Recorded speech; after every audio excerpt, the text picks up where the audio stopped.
I moved into the old apartment complex on the outskirts of town because it was cheap. Too cheap. The kind of price that makes you wonder what the catch is. The landlord, an older man with sunken eyes and a cigarette dangling from his lips, had handed me the keys without much enthusiasm. "You don't ask questions, I don't ask questions," he muttered before walking off. That should have been my first warning. At first, the apartment seemed fine.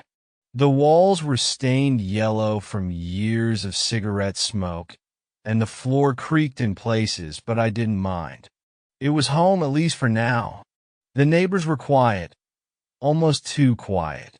No loud music, no talking in the hallways, just an eerie silence that pressed in from all sides. I shrugged it off. I worked night shifts at a small diner, so most of my waking hours were spent in darkness anyway. But then, the ceiling started leaking.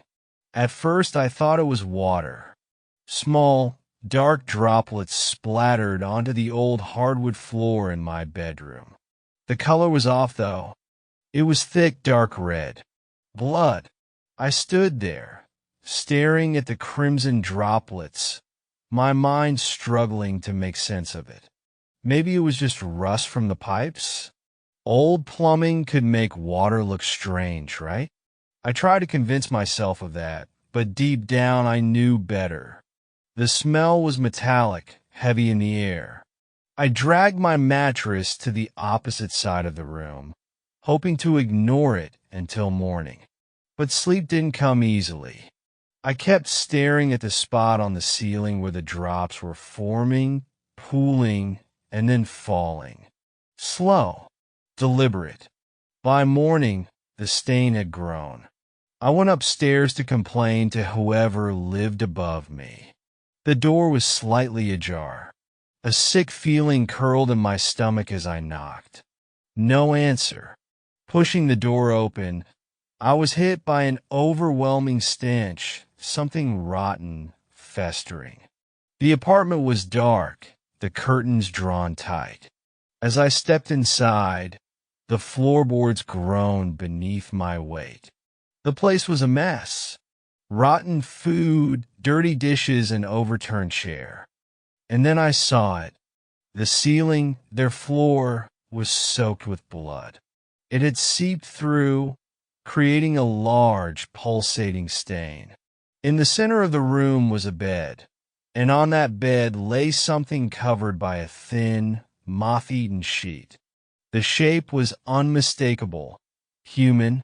I took a shaky step forward and lifted the sheet. A corpse, bloated and discolored, stared back at me with empty, glassy eyes. The skin had peeled away in places, revealing the raw, decaying flesh beneath. Its lips were curled back in a grotesque grin, as if it had died mid-scream. The blood wasn't just dripping from the ceiling. It was pouring from the mattress. I stumbled backward, nearly tripping over my own feet. I scrambled out of the apartment, down the stairs, and into the street, gasping for air. My stomach lurched, and I barely made it to the curb before vomiting. I called the landlord. He didn't sound surprised. "I'll take care of it," was all he said before hanging up. The next day, the apartment above mine was empty. The door was locked, the curtains drawn back, revealing a spotless interior. No blood, no smell, nothing. It was as if the corpse had never been there.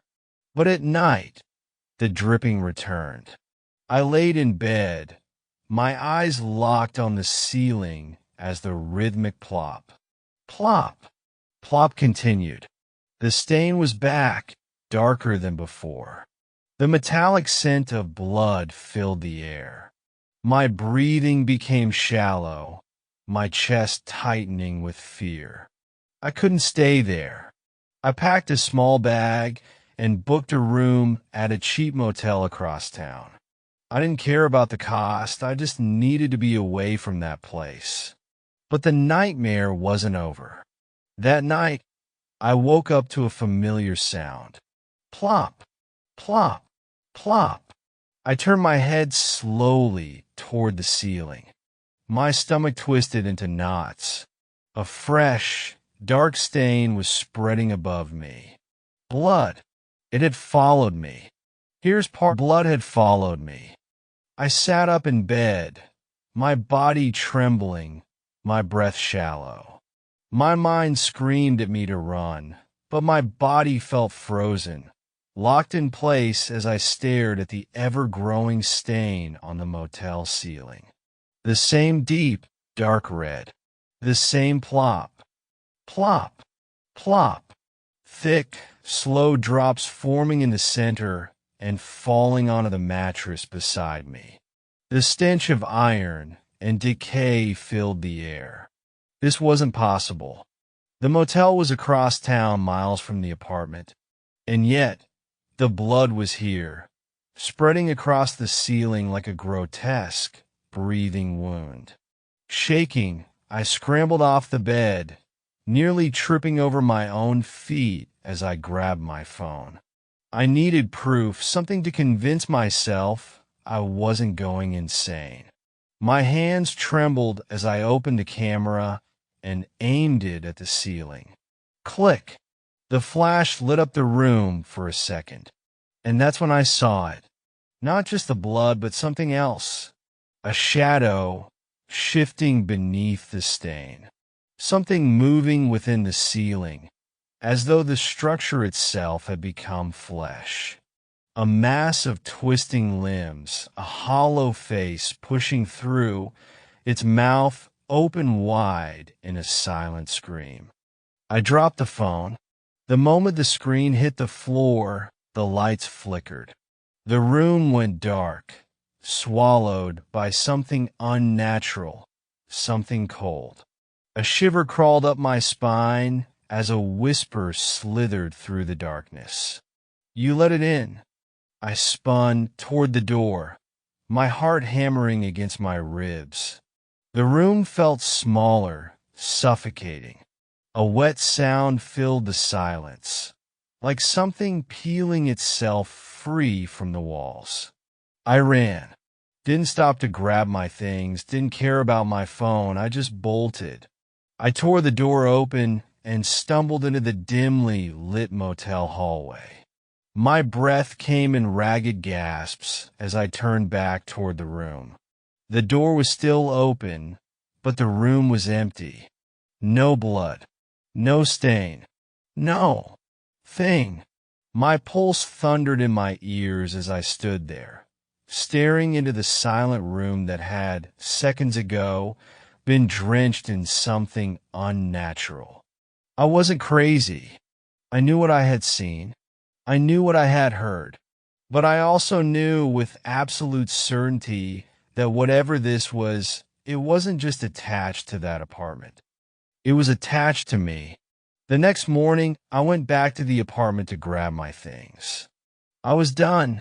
I'd crash at a friend's place, find another place to live, anything to get away from whatever this was. When I arrived, the hallway smelled of bleach. The door to the upstairs apartment was slightly open again. The landlord was inside, wiping down the walls with slow, methodical movements. I stood there, watching. He didn't seem surprised to see me. "You left," he muttered, not turning around. I swallowed hard. "Yeah, I'm moving out." He nodded, still scrubbing. "Not gonna help." A chill ran through me. "What do you mean?" He finally turned. His face was hollow, eyes sunken with deep, dark circles beneath them. He looked exhausted, like a man who had been running from something for years. "It's not the apartment, kid." I didn't want to hear the rest. I grabbed my bag and ran. But deep I left the apartment for good. Or at least I tried to. I crashed at my friend Danny's place, a small, cluttered studio apartment with a couch that smelled like old pizza and cheap beer. It wasn't great, but at least it wasn't dripping blood. Or so I thought. The first night was uneventful. No whispers. No stains. I almost convinced myself it had all been some kind of waking nightmare, stress, lack of sleep, maybe even some weird hallucination. Then came the second night. Danny was already asleep, snoring loudly on his bed while I laid on the couch, staring at the ceiling. The apartment was quiet. The only sound was the hum of the refrigerator and the occasional honk of a car from the street below. And then I heard it plop. I went rigid. My breathing stopped. Plop, plop. No, no, no, no. I sat up slowly, dreading what I would see. The ceiling above me was clean. No stains, no shadows moving beneath the surface. My stomach twisted. Maybe I'd imagined it. Maybe plop. A drop landed on my arm. I stared in horror as a thick, dark red droplet rolled down my skin. My breathing became shallow. I lifted my shaking hand to touch it. It was warm, fresh. I scrambled off the couch and flicked on the lights. My heart nearly stopped. The stain was back. A deep crimson blotch, spreading like a disease across the ceiling above where I had been sleeping. The scent of iron filled the room, heavy, suffocating. Danny groaned from his bed. "Dude, turn the light off." I couldn't. Something shifted in the stain. It was moving. The blood wasn't just dripping. It was crawling down the walls in slow, deliberate rivulets, as if something inside the apartment was bleeding from within the walls. Then the whisper returned. "You let it in." A shadow flickered at the edges of my vision, a shape that wasn't mine. I turned. Something stood in the corner. It was tall, its form twisted and wrong, like a figure stretched too thin. Its skin, if you could call it that, was dark, slick, dripping. Its face was featureless except for a gaping, wet mouth that hung open. And in its hands it held something, a lantern. The glass was smeared with blood. Inside, a small, flickering light struggled to stay alive. The thing took a step forward. The light inside the lantern dimmed. Danny stirred again. "Dude, what the hell are you doing?" I couldn't answer. I couldn't even breathe. The shadow thing took another step. The room grew colder. Then, just as it was nearly upon me, Danny sat up, and the thing disappeared. The blood was gone. The stain, the dripping, it had all vanished in an instant. Danny squinted at me. "Why the hell are you just standing there?" I couldn't answer, because I wasn't sure if I was awake anymore. Because I knew this thing wasn't done with me. And because when I looked down at my hands, they were still covered in blood. I stood there, my hands trembling, my breath coming in short, ragged gasps. The blood was still on my skin, real, warm, sticky, but Danny didn't see it. He just groaned, rubbing his eyes, and mumbled, "Dude, seriously, turn the light off and go to sleep." I swallowed hard, forcing myself to nod. "Yeah, sorry." He flopped back onto the mattress, pulling the blanket over his head. Within seconds, his soft snores filled the room again. But I couldn't sleep, not with my heart hammering like a war drum, not with the lingering scent of iron and decay still thick in the air. I stumbled toward the bathroom, turning on the faucet. The water rushed over my hands, but the blood wouldn't wash off. I scrubbed harder. It stayed, red, thick, smelling of something rotten. My stomach twisted into knots. I lifted my head and stared at myself in the mirror. My reflection looked pale, hollow. Dark circles hung under my eyes. But then I saw it, behind me, the shadow. It was back, standing in the dim hallway just beyond the bathroom door. Tall, wrong, dripping. My breath hitched. I turned instantly, but there was nothing there. The hallway was empty. I clutched the sink, my knuckles turning white. I was losing my mind. I have to get out of here. The thought slammed into me like a punch to the gut. I couldn't stay. This thing wasn't tied to the apartment. It wasn't tied to a place. It was following me. I shut off the faucet and grabbed my bag. I didn't even bother waking Danny. I just left. The night air was cold, biting at my skin as I walked aimlessly through the empty streets. I didn't know where I was going, just that I had to keep moving. But as I turned a corner, I froze. Across the street, beneath a flickering street lamp, it stood. The shadow, holding that same blood-streaked lantern. But now, the flame inside was barely flickering. It lifted one long, skeletal hand and pointed at me. "You're running out of time." The words didn't come from its mouth. They came from inside my own head. And in that moment, I understood. The lantern wasn't just some eerie prop. It was a timer. And when the flame inside died, so would I.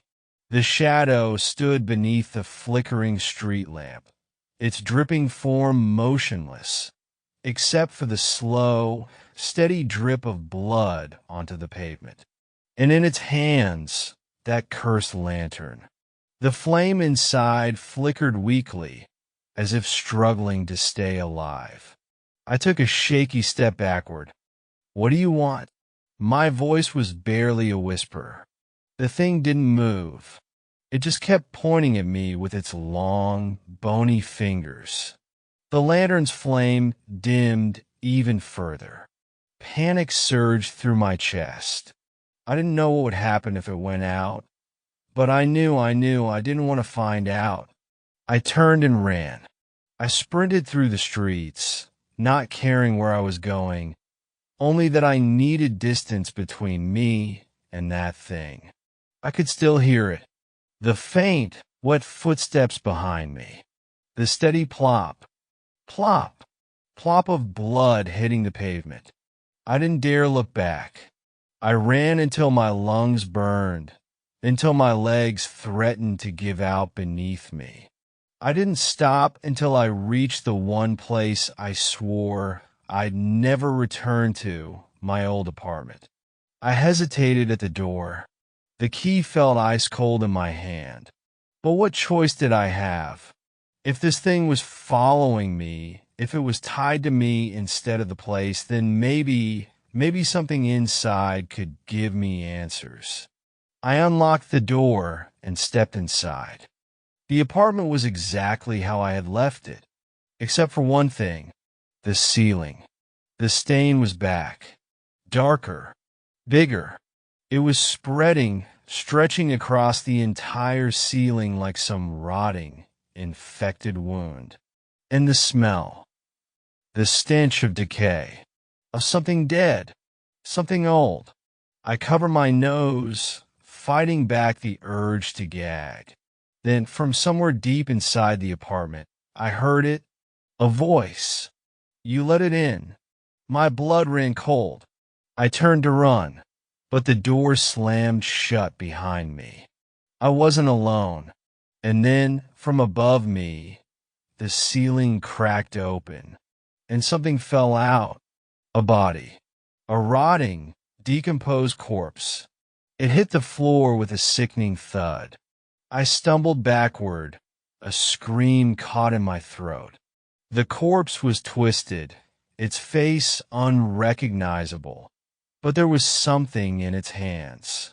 A lantern, the same one the shadow had been carrying. But this one, the flame inside was completely out. And then I realized The body on the floor? It was me.